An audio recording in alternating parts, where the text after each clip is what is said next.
എൻ്റെ പ്രിയപ്പെട്ട കൂട്ടുകാരെ, ഞാനിന്ന് വീണ്ടും നിങ്ങൾക്കൊരു മോട്ടിവേഷൻ സ്റ്റോറി ആയിട്ടാണ് വന്നിട്ടുള്ളത്. അപ്പോൾ എൻ്റെ ഈ ചാനൽ ആദ്യമായിട്ട് കാണുന്നവരുണ്ടെങ്കിൽ ഈ ചാനലൊന്ന് സബ്സ്ക്രൈബ് ചെയ്യുക, പിന്നെ മുമ്പത്തെ വീഡിയോസൊക്കെ കാണുക. അപ്പോൾ നമുക്ക് വീഡിയോയിലേക്ക് കടന്നാലോ. കഥ ഇങ്ങനെയാണ്. 10 തവളകൾ ഒരു കാട്ടിലൂടെ യാത്ര ചെയ്യുകയായിരുന്നു. അതിൽ 2 തവളകൾ അബദ്ധത്തിൽ ഒരു വലിയ കുഴിയിലേക്ക് വീണുപോയി. ബാക്കി 8 തവളകളും ആ കുഴിയുടെ ചുറ്റും നിന്ന് താഴോട്ടേക്ക് നോക്കി. അപ്പോൾ വീണുപോയ 2 തവളകൾ മുകളിലേക്ക് കയറാൻ ശ്രമിച്ചു കൊണ്ടിരിക്കുകയാണ്. മുകളിലുള്ള തവളകൾ നോക്കിയപ്പോൾ അതൊരു വലിയ കുഴിയാണ്. അവർക്ക് മനസ്സിലായി, ഈ ചാടിപ്പോയ 2 തവളകൾക്ക് ആ കുഴിയിൽ നിന്ന് കയറുക എളുപ്പമല്ല. അവർ താഴേക്ക് നോക്കി വിളിച്ചു പറഞ്ഞു, ഇതൊരു വലിയ കുഴിയാണ്. നിങ്ങൾക്ക് ഈ കുഴിയിൽ നിന്ന് കയറാൻ പറ്റുമെന്ന് ഞങ്ങൾക്ക് തോന്നുന്നില്ല. അതുകൊണ്ട് നിങ്ങൾ ഇനി ഈ കുഴിയിൽ തന്നെ ജീവിച്ചോളൂ. അതാണ് നിങ്ങൾക്ക് നല്ലത്. ഇത് കേട്ടിട്ടും ചാടിപ്പോയ തവളകൾ മുകളിലേക്ക് കയറാൻ ശ്രമിച്ചു കൊണ്ടേയിരുന്നു. മുകളിൽ നിന്ന തവളകൾ അവരുടെ വാക്കുകൾ ആവർത്തിച്ചു കൊണ്ടേയിരുന്നു. വീണുപോയ തവളകളിൽ ഒരാൾക്ക് തൻ്റെ കൂട്ടുകാരുടെ വാക്കുകൾ കേട്ടപ്പോൾ ആത്മവിശ്വാസം നഷ്ടപ്പെടുന്നുണ്ടായിരുന്നു. ഈ കുഴിയിൽ നിന്ന് കയറിപ്പോകാൻ തന്നെ കൊണ്ട് സാധിക്കില്ലെന്ന് അവന് തന്നെ തോന്നി തുടങ്ങിയിരുന്നു. അങ്ങനെ ദുർബലമായൊരു ശ്രമത്തിനൊടുവിൽ വഴുതി ആ കുഴിയുടെ ഏറ്റവും വലിയ ആഘാതങ്ങളിലേക്ക് വീണ് അവൻ മരിച്ചു. എന്നാൽ 2ാമത്തെ തവള അവൻ്റെ ശ്രമം തുടർന്നു കൊണ്ടേയിരുന്നു. മുകളിലുള്ള തവളകൾ ആവർത്തിച്ചാവർത്തിച്ച് അവനോട് പറയുന്നുണ്ടായിരുന്നു, നീ വെറുതെ നിന്റെ ആരോഗ്യം നഷ്ടപ്പെടുത്തണ്ട. നീ ആ കുഴിയിൽ തന്നെ ജീവിച്ചോളൂ.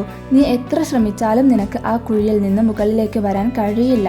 അതിനുള്ള ആരോഗ്യം നിനക്കില്ല. ഇത് വളരെ വലിയ ഒരു കുഴിയാണ്. പക്ഷേ ആ തവള അവൻ്റെ ശ്രമം തുടർന്നു കൊണ്ടേയിരുന്നു.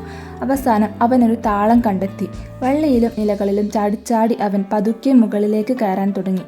അവൻ ആ കുഴിയുടെ ഏറ്റവും മുകളിലെത്തി. അവൻ പതുക്കെ ആ കുഴിയിൽ നിന്നും പുറത്തേക്ക് ചാടി. അവൻ ആ കുഴിയിൽ നിന്നും രക്ഷപ്പെട്ടു എന്ന് കണ്ട ബാക്കിയുള്ള തവളകൾ ഓടി വന്ന് അവനെ അഭിനന്ദിച്ചു.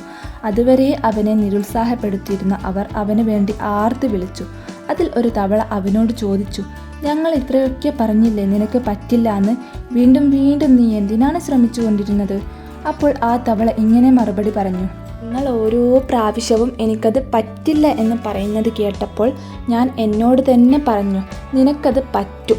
നിങ്ങളുടെ വാക്കുകളെല്ലാം ഞാനൊരു പ്രോത്സാഹനമായിട്ടാണ് എടുത്തിട്ടുള്ളത്. ഈ തവള നമുക്ക് പഠിപ്പിച്ചു തരുന്നൊരു പാഠമുണ്ട്.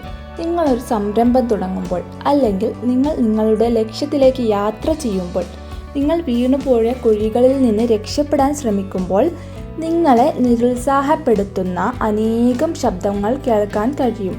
ഇതിനെ ഒന്നും ഗൗനിക്കാതെ ആത്മവിശ്വാസത്തോടെ ആത്മസമർപ്പണത്തോടെ നമ്മുടെ ലക്ഷ്യത്തിലേക്ക് യാത്ര ചെയ്യാൻ നമുക്ക് കഴിയുമ്പോഴാണ് നമുക്ക് വിജയത്തെ എത്തിപ്പിടിക്കാൻ കഴിയുന്നത്. നിങ്ങൾ നിങ്ങളുടെ തന്നെ മോട്ടിവേറ്ററായി മാറുക. നിങ്ങൾക്ക് കഴിയില്ല എന്നാരെങ്കിലും പറഞ്ഞാൽ എനിക്കത് കഴിയുമെന്ന് നിങ്ങൾ നിങ്ങളോട് തന്നെ പറയണം. ആ തവള ചെയ്തതുപോലെ നിരുത്സാഹപ്പെടുത്തലുകളെ പ്രോത്സാഹനമായി എടുക്കുക. നിങ്ങൾ ജയിക്കണോ തോൽക്കണോ എന്ന് തീരുമാനിക്കുന്നത് നിങ്ങൾ മാത്രമാണ്. അതുകൊണ്ട് ബി പോസിറ്റീവ്, ബി കോൺഫിഡൻറ്റ്. ആത്മവിശ്വാസമുള്ളവരായിരിക്കുക. പോസിറ്റീവ് മനോഭാവം പുലർത്തൂ.